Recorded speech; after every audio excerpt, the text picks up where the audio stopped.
My first guest, I consider a good friend. He's been with us several times in the past few months, and a most original and creative talent in our business. Would you welcome Mr. Orson Welles?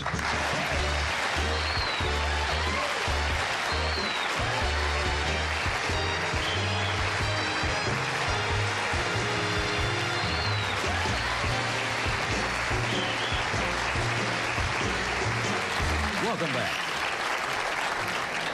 I'm going to tell you something. I thought about it upstairs tonight. The very first time you were booked on this show, I was really kind of scared. I don't know whether you know that or not. I didn't tell you that because I've always been in somewhat awe of you, and I did not know you at the time. But we'd been on the same stage together, and no harm had come to you. That is true. That is no harm. And that was. And then you were on that show the first night, and everything just worked great, and now it's so great to have you here all the time. Well, I was much more scared than you were, believe me. Oh, come on. Oh, No, sure. That I won't buy at all. Well, of course. Of course, anybody's scared to get out in front of the public. I think it's only the people who haven't done it very long aren't scared. Just now, for instance, they said I was waiting behind the multicolored curtain, and one of the fellas back there says, well, this must be like old hat to you. You know, because I've been about 4 times on the show, and old hat. I was, it was just like an opening night. I guess performers, no matter how much professional they are, and sometimes the more professional, the more uptight they get. I remember reading, and I found it hard to believe that Helen Hayes at one time, when radio, could not stand at a microphone and read a script. Not true. Is that not true? She did 6, it was under contract. Is there somebody else I'm thinking 6 of? plays a year from me when I had an hour radio show, and she was super professional. She knew radio very well. Then I have the wrong lady, but someone of that stature, lady, somebody like that, absolutely was petrified to stand there with just the sheets of paper. And yeah, a lot of people can't read. You know, reading on radio is another talent. It is. Some people can ad-lib and some people can't, and some people can read a script and make it sound like they're making it up, and other people take a long time. Larry Olivia, for example, is a terrible radio actor. But on stage, then? Well, he needs his 3 or 4 days. His first readings are very mysterious. You think, that's Sir Lawrence, is it, you know? That's unusual. Yes, you see. And I had him on the radio several times. And the first time, we had an old radio actor called Ray Collins who came up to him, said, didn't I see you on Big Sister? That was a soap opera, you know? And he came up to me later, Collins, and says, this poor fellow doesn't know what he's doing. Maybe we better help him out a little. Laurence Olivier. Yes, that's right. Because he was nervous about reading the words off the page, which is a special thing.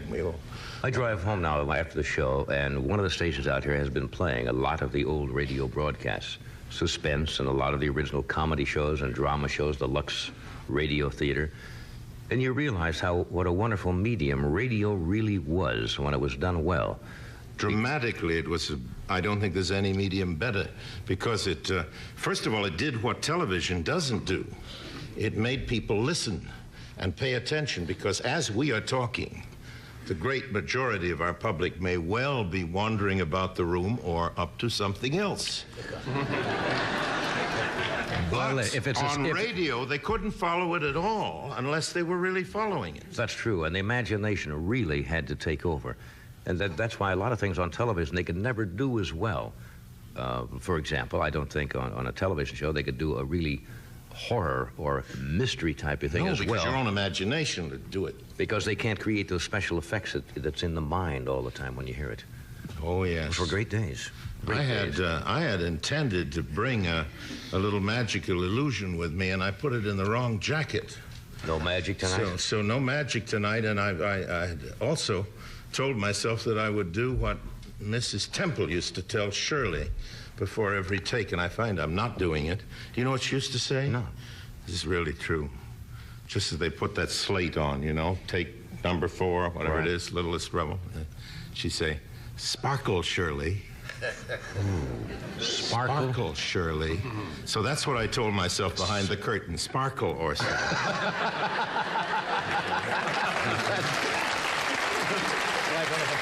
Smile now. Let's see some of that. That's funny. I got a couple other things in mind I want to ask you that I wasn't going to get to. That might be fun for the next time you come. I want to. Am I leaving? No. No, you're not while you're sparkling. I want you to get some of those scripts you have and bring them if you have them, and let's show the people how difficult or how unusual it is to read a dramatic thing. And we can do a suspense show here. And set it up, and we'll get the sound effects and actually recreate. But do it seriously. Do it straight. Yeah. That would be fun. Right. And it'll be very funny. I will. No, it'll be serious. We'll be right back. More sparkling in just a moment.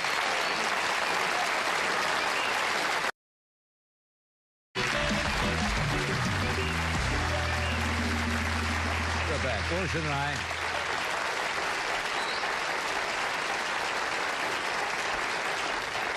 Orson just suggested during the break, the thing would be most apropos would be the Shadow, which you did on radio. Yeah.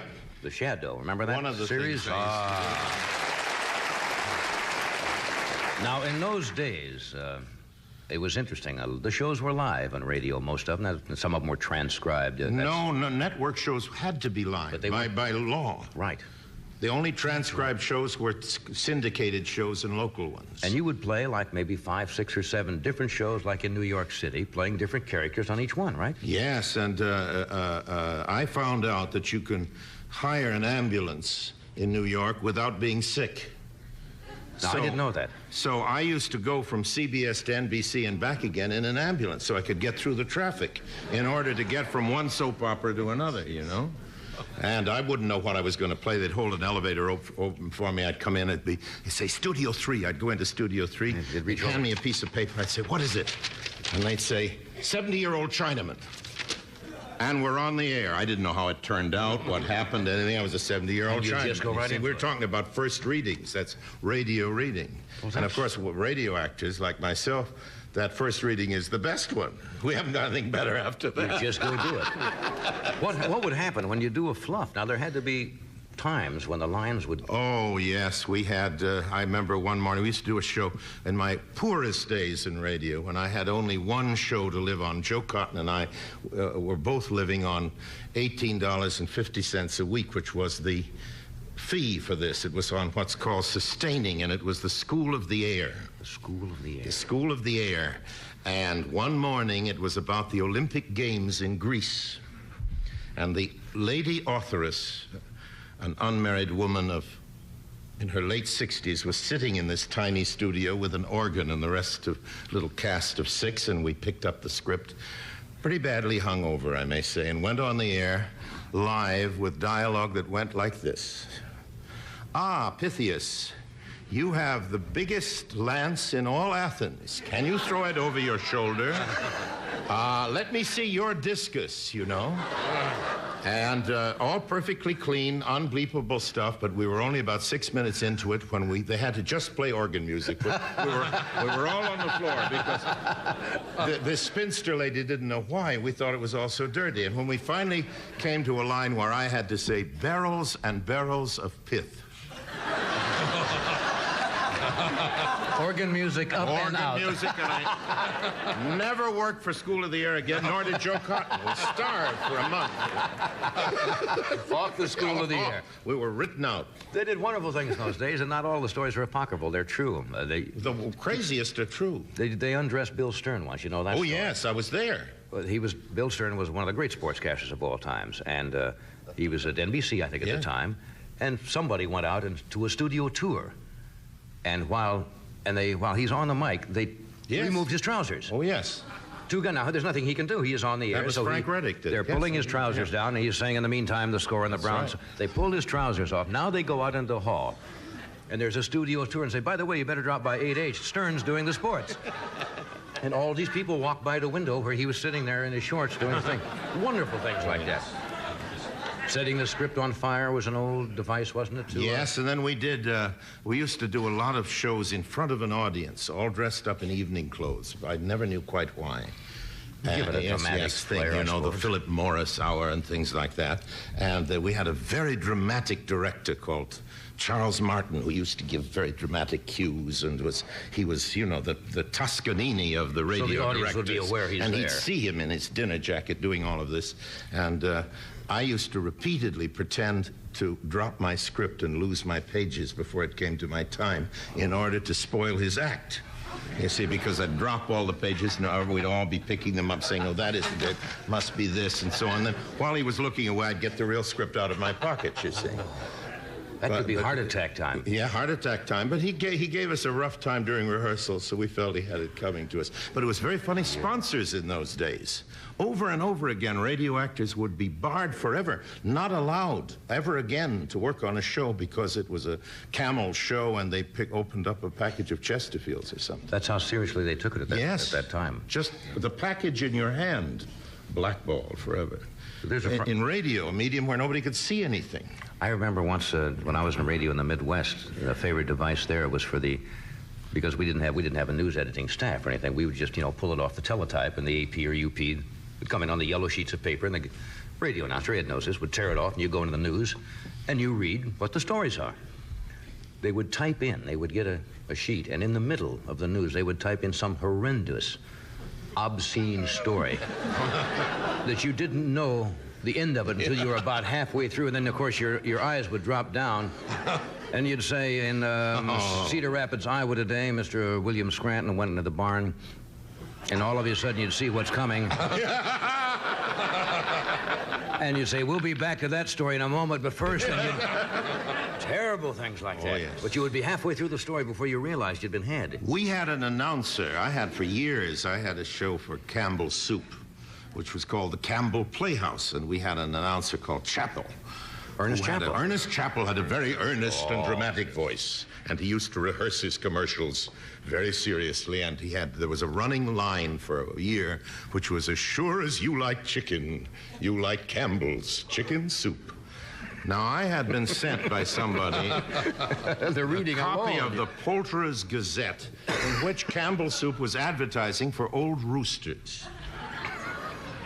Now, as a matter of fact, roosters make the best soup on very old chickens, but we didn't know that. We thought it was funny. So I had my cast every week in dress rehearsal. While Chappell was saying, you like Campbell's chicken soup, we were saying rooster soup right along with him. And he would say, now, fellows, I'm going to go on the air and I'm going to say rooster.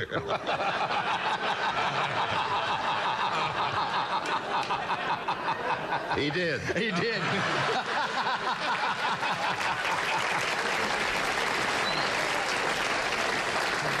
That's what's called is the pre-psyching somebody out until you get them absolutely mad. Now, you know the famous story. This is fun tonight. This is just fun and reminiscing. You know the famous story that George Burns did to Jack Benny? It had to do with Jeanette MacDonald, did it not, Freddie? I don't know it. It's a wonderful story, and it shows you how you can psych somebody out. Apparently, Jeanette MacDonald and her husband threw lovely parties, but inevitably, before the evening was over, somebody would ask Jeanette MacDonald to sing, which she would. And if they didn't, she had somebody hired who would. Because she wanted to sing.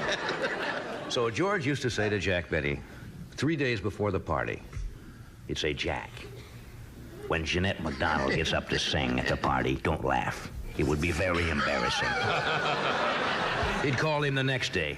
Jack, somebody's going to ask Jeanette to sing. I would be very embarrassed if you laughed. Wow, she...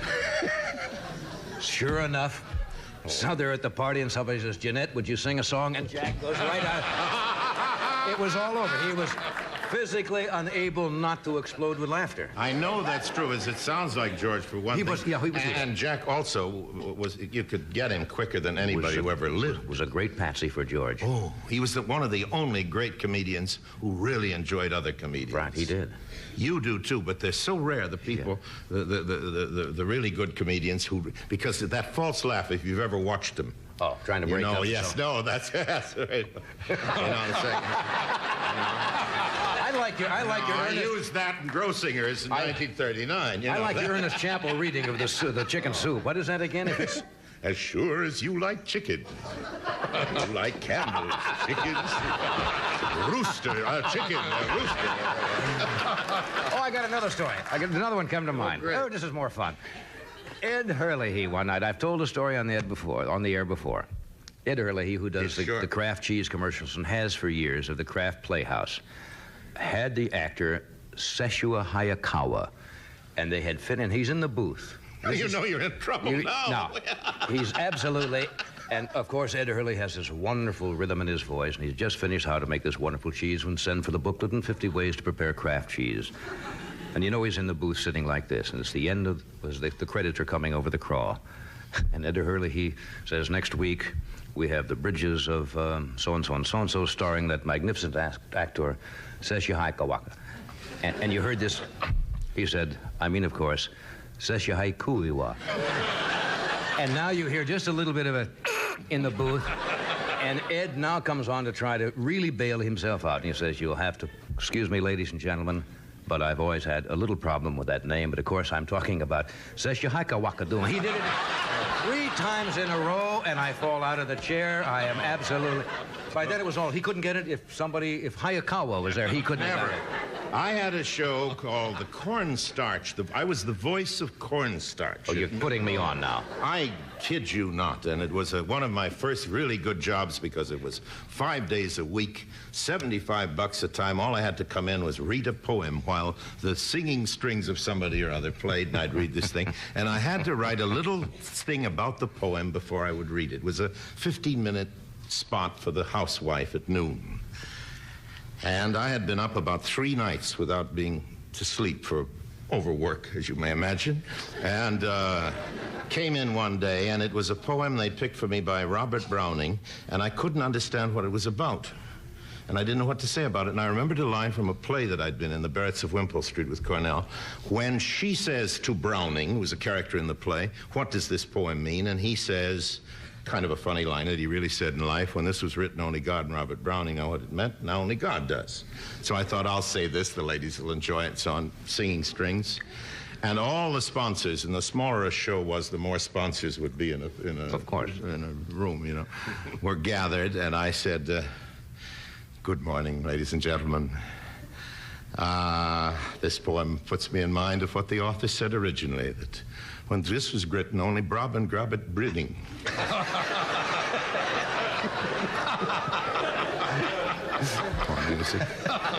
When Grot was written, only Grobbit breeding. Music continued. When Grob and Gribbit... When God was written, only Brob and Brit and Gritting. And then I saw all of these faces, purple and black, staring at me. And I just put down the script, walked out of the studio, and never saw them again. Never saw... Oh, that's wonderful. No way.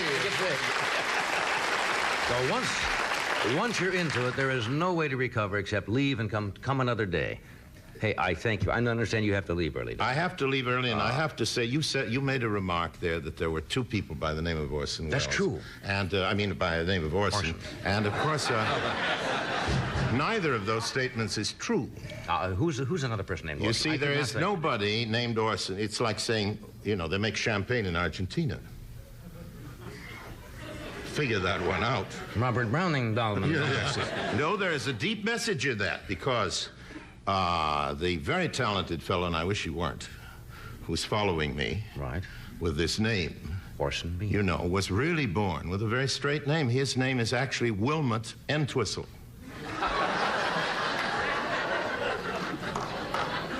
I don't buy that at all. Well, it's a name like that. Ask it. Wilmot Entwistle? It's a name like that. Ask. What happened was, in those days, Bob, you know, they used to use my name on radio just to make people laugh. They used to think Orson was that funny. And maybe it still is. And this fellow, Wilmot... Wilmot Entwistle? Yes, Entwistle or Brace-Griddle, whatever it may be. Deciding at the beginning of his career that since he didn't know any good material, he'd better come out with a funny name. Took up Orson. Invented Orson Bean. Do you know anybody else besides you and Orson Bean named Orson? His name isn't Orson. Well, I mean... well, professionally it is, but do you know anybody else? No. No, and there'd better not be. Thanks for coming.